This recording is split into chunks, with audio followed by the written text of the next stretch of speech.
दोस्तों आज हम देखेंगे हुक फॉर्म अल्टर को इम्प्लीमेंट करना।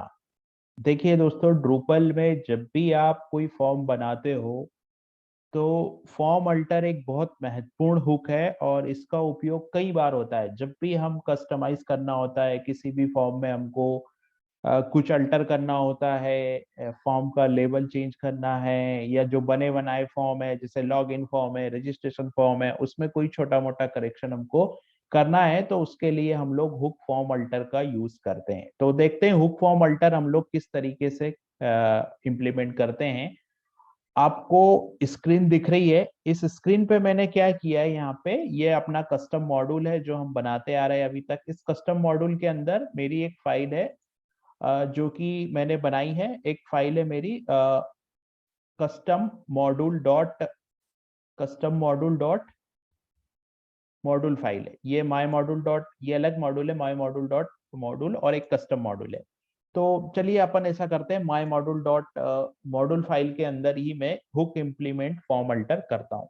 ठीक है, तो इसको करने के लिए मैं मेरे पास एक फंक्शन होगा। ये जो हुक कीवर्ड है, हुक कीवर्ड जो लिखा हुआ है, इसको मुझे रिप्लेस करना होगा मॉड्यूल के नेम से। और मेरे मॉड्यूल का नाम क्या है? मेरे मॉड्यूल का नेम है माई मॉड्यूल। तो मैं क्या लिखूंगा, यहाँ पे स्टार्ट करता हूं, मैंने लिखा फंक्शन, है ना। अब फिर यहाँ पे मैंने हुक की जगह क्या लिख दिया, my module. My module underscore form underscore alter, ये मैंने लिखा। ये यहाँ से मैंने फंक्शन की बॉडी बना दी।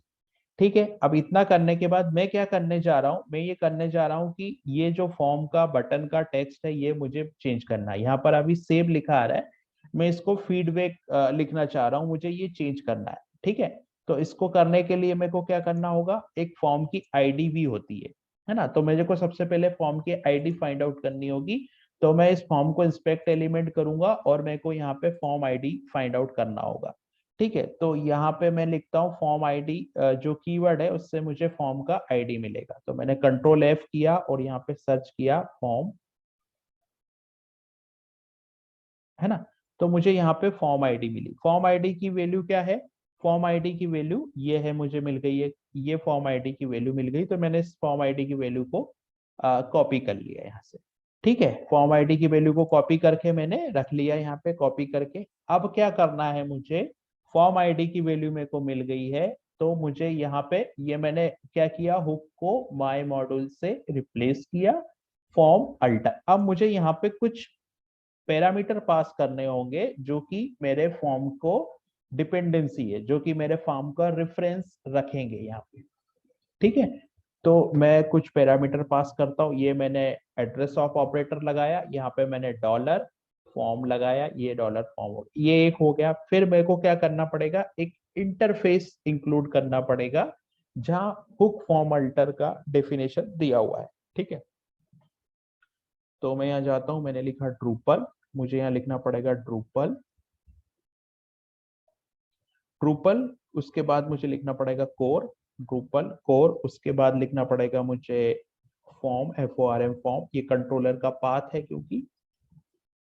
फॉर्म के बाद मुझे लिखना पड़ेगा फॉर्म स्टेट इंटरफेस। तो फॉर्म स्टेट इंटरफेस, ये मैंने लिखा। इसके बाद मुझे एक और वेरिएबल लिखना पड़ेगा, डॉलर फॉर्म अंडरस्कोर स्टेट। ठीक है, ये दो मेरे पैरामीटर हो गए, और एक पैरामीटर और मेरा होगा, वो होगा मेरा फॉर्म अंडरस्कोर आईडी। तो इस तरीके से इस फंक्शन के मैंने तीनों फॉर्म यहाँ पे, तीनों पैरामीटर जो थे वो मैंने डिक्लेयर कर दिए। ड्रूपल कोर इंटरफेस के साथ जो भी पाथ मुझे देना था वो मैंने यहाँ दे दिया। ठीक है, अब मेरे को क्या करना है, अब मैं यहाँ फंक्शन के अंदर जाता हूँ, डबल स्पेस यहाँ पे लगाता हूँ, और मैं एक इफ कंडीशन लगाऊंगा। तो मैंने लिखा इफ कंडीशन में मुझे लिखना पड़ेगा dollar form underscore ID equal to single quote. और जो मैंने यहाँ पे फॉर्म का आईडी था, फॉर्म का आईडी मेरे पास कॉपी करके रखा है, तो मैंने क्या किया, फॉर्म का आईडी कॉपी किया। फॉर्म का आईडी कॉपी करने के बाद यहाँ पे मैंने पेस्ट कर दिया। ठीक है, अगर ये है, अगर मेरा जो फॉर्म आईडी है वो इसके इक्वल है, तो क्या होगा, अगर मेरा फॉर्म आईडी इसके इक्वल होता है तो मुझे क्या करना पड़ेगा, ये एक डॉलर फॉर्म है ना, ये डॉलर फॉर्म है।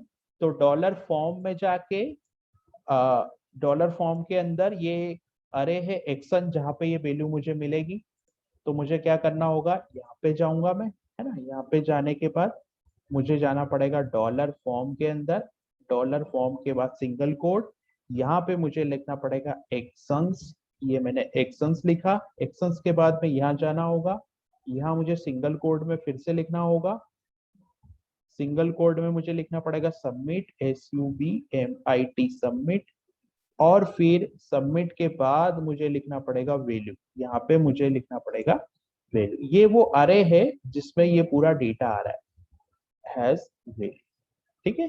ये लिखने के बाद, ये लिखने के बाद मैं क्या करूंगा, सिंगल कोड, और टी फंक्शन के अंदर, ये टी मतलब ट्रांसलेशन के लिए होता है, अगर आप मल्टी लैंग्वेज साइट बनाएंगे तो वहां फीडबैक का जो भी दूसरी लैंग्वेज में ट्रांसलेशन होगा वो ऐड कर देंगे, तो यहाँ प्रिंट हो जाएगा वो भी, ठीक है।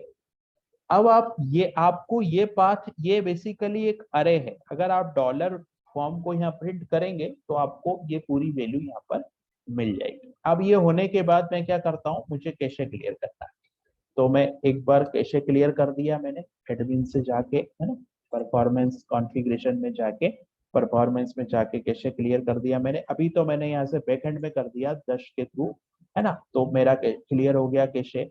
अब मैं क्या करता हूँ कि अब आप देखना कि ये मेरे पास फॉर्म है ना, इसको मैं क्या करता हूँ, ये मैंने पेज को रिफ्रेश नहीं किया है, ये मेरा पुराना ही बटन है जिसपे सेव लिखा हुआ है, और ये मैं इसको मैंने डुप्लीकेट उसमें ओपन किया है, और अब मैं यहाँ पे सेव पे क्लिक करता हूँ तो आप देख रहे हैं फीडबैक आ गया यहाँ पे, और यहाँ पे सेव आ गया। तो इस तरीके से हुक फॉर्म अल्टर काम करता है। हमको क्या करना है, इसको रिप्लेस करना है हुक कीवर्ड को हमारे मॉड्यूल के नेम से या थीम के नेम से, अगर हम मॉड्यूल यूज कर रहे हैं तो मॉड्यूल के नेम से करेंगे, थीम यूज कर रहे हैं तो थीम के नेम से करेंगे, फॉर्म अंडरस्कोर अल्टर, और फिर डॉलर फॉर्म, और ये जो हमारा इंटरफेस का पाथ है ये लगाना होगा हमको, उसके बाद ये वेरिएबल का नाम होगा फॉर्म स्टेट, और यहाँ पर हम फॉर्म आईडी लगाएंगे। तो इस तरीके से हुक फॉर्म अल्टर का यूज होता है Drupal 8। Thank you.